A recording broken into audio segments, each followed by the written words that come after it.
পয়লা September 2025 DA মামলার শুনানি মাননীয় বিচারপতি সঞ্জয় করল এবং বিচারপতি প্রশান্ত কুমার মিশ্রের ডিভিশন বেঞ্চে শুনানি হবে।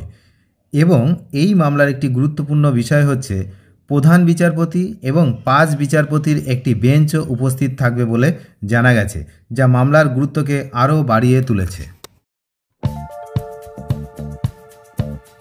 এই ভিডিওতে আমরা আগামী পয়লা সেপ্টেম্বর ডিএ মামলার শুনানি রয়েছে, শুনানির আগে কিছু গুরুত্বপূর্ণ বিষয় জানা গেছে, সেইগুলো নিয়ে একটু আলোচনা করব। আপনারা জানেন যে আগামী সোমবার পয়লা সেপ্টেম্বর 2025 এই মামলার শুনানি কিন্তু অনুষ্ঠিত হতে চলেছে সুপ্রিম কোর্টে। এই যে মামলা এর আগে বারংবার পিছিয়ে গেছিল, কিন্তু এবার আর সেই বিষয়ে কিন্তু যেটা জানা গেল যে আর এই মামলা পেছানোর কোনো সম্ভাবনা নেই। বেশ কিছু কারণ এবার শুনানিটা যে হবেই সেই সম্ভাবনাকে কিন্তু জোরালো করছে এবং সরকারি কর্মচারীদের মনে নতুন করে আবার আশা জাগছে। কেননা এর আগে রাজ্য সরকারের আইনজীবীরা, বিশেষ করে কপিল সিব্বলের মতো ব্যক্তিত্বরা বিভিন্ন কারণ দেখিয়ে শুনানির তারিখ কিন্তু পিছিয়ে দেওয়ার চেষ্টা করেছেন এবং পিছিয়ে দিয়েছেন, কিন্তু এবার সেই ধরনের কৌশল সফল হওয়ার সম্ভাবনা কম বলে মনে করা হচ্ছে। তার কারণ এর পেছনে কয়েকটি বিশেষ কারণ রয়েছে। প্রথম কারণ হচ্ছে মামলাটি মাননীয় বিচারপতি সঞ্জয় করল এবং মাননীয় বিচারপতি প্রশান্ত কুমার মিশ্রের ডিভিশন বেঞ্চে উঠবে দুপুর 2টোর পর। এবং এখানে সবচেয়ে গুরুত্বপূর্ণ বিষয় হচ্ছে প্রধান বিচারপতি এবং 5 বিচারপতির একটি বেঞ্চও উপস্থিত থাকবে বলে জানা গেছে। সবচেয়ে গুরুত্বপূর্ণ বিষয় যে এই মামলার শুনানিতে প্রধান বিচারপতি এবং 5 বিচারপতির একটি বেঞ্চও সেখানে উপস্থিত থাকবে, যা মামলার গুরুত্বকে কিন্তু আরও বাড়িয়ে তুলেছে।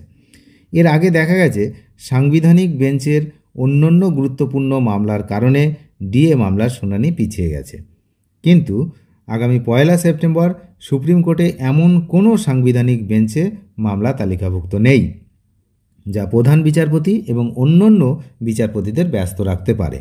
তাহলে সাংবিধানিক কোনো মামলা না থাকার জন্য কিন্তু এই মামলার শুনানি অবশ্যম্ভাবী এবং হবে। রাজ্য সরকারের আইনজীবীদের ব্যস্ত রাখার মতো আরও একটি বড় মামলা হলো এসআইআর মামলা, কিন্তু সেই মামলার শুনানি পয়লা সেপ্টেম্বর নয়, ওটা হচ্ছে 8ই সেপ্টেম্বর 2025 রয়েছে। সুতরাং এই অজুহাত দেখিয়েও কিন্তু রাজ্য সরকারের আইনজীবীরা এই ডিএ মামলার শুনানি কিন্তু এড়িয়ে যেতে পারবে না। তো এই সমস্ত ইতিবাচক দিক রয়েছে। পয়লা সেপ্টেম্বর ডিএ মামলার শুনানি অনুষ্ঠিত হওয়ার পরে কিন্তু কোন পথে কি হয় সেদিকে কিন্তু আমরা নজর রাখছি। এবং যেমনটা জানা যাচ্ছে যে শুনানি পয়লা সেপ্টেম্বরের পরে, তারপরে যদি রায়দানের কথা ভাবেন বিচারপতিরা, তাহলে আপনারা জানেন যে বিচার ব্যবস্থায় এটা রয়েছে যে রায়দান কিন্তু স্থগিত রাখা যায়, অর্থাৎ পরবর্তী সময়ে কিন্তু রায়দান করা যায়। তো এখন সেটা দেখার যে ওই দিন কিছু হয় কিনা, ওই দিন আবার কোনো রায়দান হয় কিনা।